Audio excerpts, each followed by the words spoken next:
Alain Richard, quel bilan peut-on tirer de 2023 et quels sont du moins les projets pour 2024? Bilan 2023, je crois qu'il faut pas faire la fine bouche là-dessus. Le bilan 2023, pour moi, il est de très bonne qualité, il est même excellent. Alors, c'est vrai qu'il faut le rappeler, ça. Il faut tenir compte de ça. Nous sortons du Covid 2023. On a passé un moment très difficile 2020, 2022, 2021. 2022, on commençait un peu à sortir, mais il y avait toujours cette menace possible du retour du virus ou alors un développement sous une certaine forme.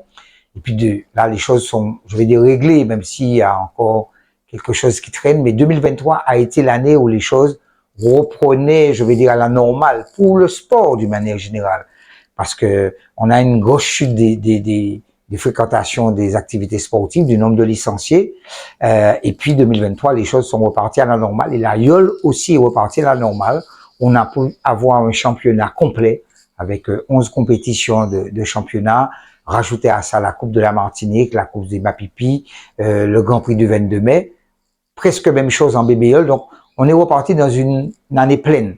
Et on a eu toutes nos compétitions ont pu être réalisées. Les villes ont pu nous accueillir.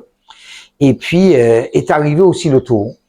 Le Tour qui a été de très, très bonne facture. Sportivement, une réussite totale. Même au niveau organisationnel, la Martinique le dit, le Tour était bien.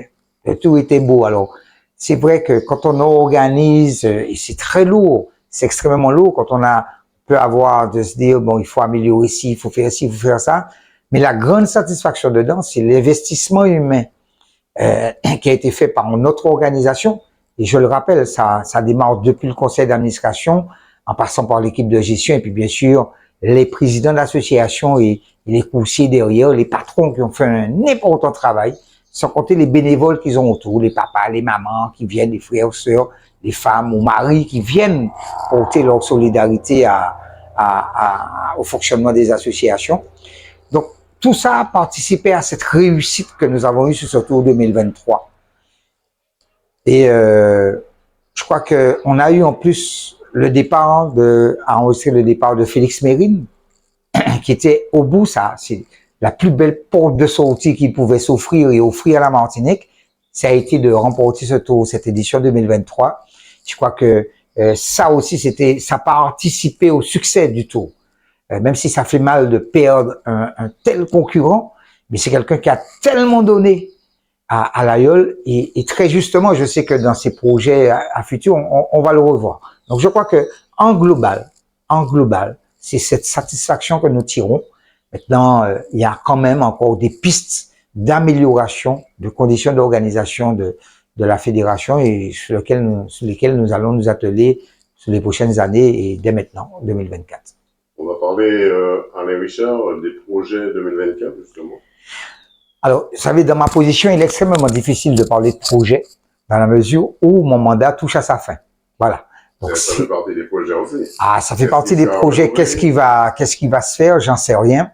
Ce qui est important, c'est que nous avons réussi, au bout d'un certain nombre d'années, à bouleverser les habitudes et à mettre en place une autre forme d'élection qui est tout aussi démocratique, puisqu'avant, elle était uninominale, l'élection, et ça n'était pas simple, parce qu'il vous fallait trouver les personnes qui formeraient à ce moment-là le conseil d'administration de 11 personnes, mais 11 personnes d'horizons divers, donc le temps de trouver une harmonie, c'est pénible, c'est particulier, alors que quand vous arrivez avec une liste, là, vous avez autour de vous, celui qui est candidat ou celle qui est candidate, en tout cas autour de lui, des personnes qui auront presque la même vision, parce qu'on n'a pas toujours totalement la même vision, mais des gens qui auront les mêmes objectifs, en tout cas, de faire réussir la fédération, et la même vision dans plein de points. Et à ce moment-là, donc on a proposé ça au président, et ils ont accepté cette réforme de nos statuts à ce niveau-là. Donc la forme d'élection va changer. Et automatiquement, il y aura des projets qui vont se lancer, parce que c'est aussi ça pour les candidats, face à notre électorat, de venir présenter un projet pour dire, voilà, comment je vois l'AIOL de demain. Et ces projets-là devront tenir compte de cette jeunesse qui est en train d'arriver, parce qu'aujourd'hui, elle a pris possession de l'AIOL. Nous avons de très jeunes patrons qui sont âgés, le plus jeune de 16 ans, le plus âgé doit avoir moins de 50 ans aujourd'hui. Donc, il y a une nouvelle page qui est en train de s'écrire pour l'aïeul en Martinique. Et quand on regarde l'évolution des premières compétitions du championnat, nous avons réalisé la 3e dimanche dernier au Marin. On est en train de remarquer que la bataille est en train de s'ouvrir entre ces patrons, et c'est un peu ce qu'on a connu à l'époque des messieurs Lagier, messieurs Féorjules, messieurs Exili et d'autres.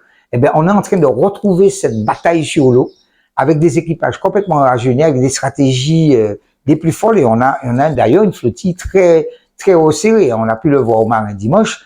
Pas facile de décider dans les 10 premières qui pourraient remporter les compétitions. Donc, ce que je souhaite sur cette année 2024, c'est que ça puisse simplifier ce travail, et ça va nécessiter des réflexions quant à notre règlement, nos règles de course, qu'il faudra probablement pas changer, mais améliorer, parce qu'il faut les mettre au goût du jour. L'AIOL elle-même a évolué dans sa structure, on voit les voiles, on voit le matériel qui est utilisé. Donc là, peut-être là aussi, il y a des améliorations encore à apporter pour qu'elle soit effectivement, qu'elle puisse vivre encore pour une bonne 50aine d'années de très beaux jours. Donc ça fera partie des projets. D'autres projets, c'est donner une vraie place à l'AIOL dans le développement de la destination Martinique. Nous avons déjà rencontré Madame la Présidente du Comité martiniquais du tourisme. Il est question d'approfondir les discussions et de vraiment être présent à leur côté partout où il y aura des actions de promotion de la destination Martinique. Et derrière ça, une fois que la personne a fait le choix de la destination Martinique, l'intéresser à l'AIOL, ne serait-ce que par l'initiation. En développant cet aspect d'initiation, on sera obligatoirement créateur d'emplois dans quasiment toutes les associations. Les métiers de la mer sont immenses. Il y a un panel de possibilités à faire. Là aussi, ça fera partie des projets à intéresser nos jeunes dans ces métiers de la mer.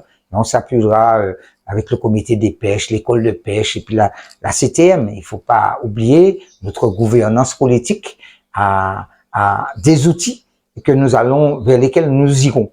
Nous avons la chance d'avoir un responsable de sport qui est aussi un pratiquant de l'AIOL. Donc, on va, sans abuser, parce qu'il faut laisser pour tout le monde, mais c'est vrai que ça sera un peu plus facile, je vais dire entre guillemets, de pouvoir y pénétrer, de se faire entendre à ce niveau-là. Donc, ça sera une bonne chose pour l'AIOL en même temps. Avec Richard, 100% Sport, Qualité Télévision de Denouise vous souhaite une bonne année 2024. Eh bien, à vous aussi surtout. Merci de nous offrir des temps d'antenne. C'est important pour la jeunesse, c'est important pour nous de rencontrer notre public, votre public, parler aux Martiniquais et leur dire ce qu'on fera pour eux avec ce qui est dans leur cœur, c'est-à-dire l'AIOL.